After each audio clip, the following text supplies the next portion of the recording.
je suis Fred Abrashkov et je vais vous donner 3 bonnes raisons de voir ou de revoir Mandy d'Alexander McKendrick, sorti en 1952.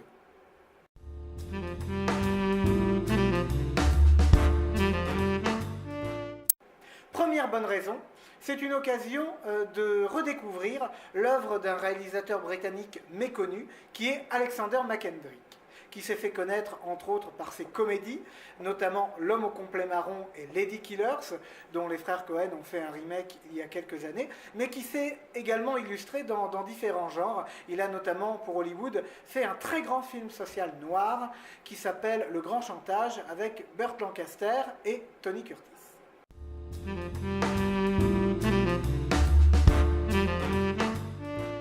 Deuxième bonne raison, Mandy est un des premiers films à traiter de la surdité et particulièrement de la surdité chez un enfant et comment elle peut frapper une famille britannique, tout ce qu'il y a de plus ordinaire.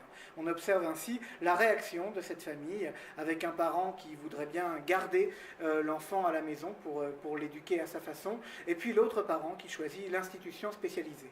On notera au passage que le film est très très critique pour l'époque envers les institutions qui traitaient à l'époque les enfants que l'on qualifiait à ce moment-là d'handicapés.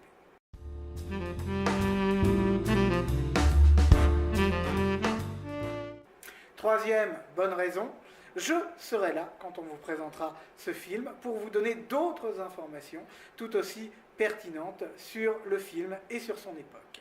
Alors surtout ne manquez pas ce film rare, presque inédit en France, Mandy d'Alexander McKendrick, sorti en 1952. Je vous attends de pied ferme.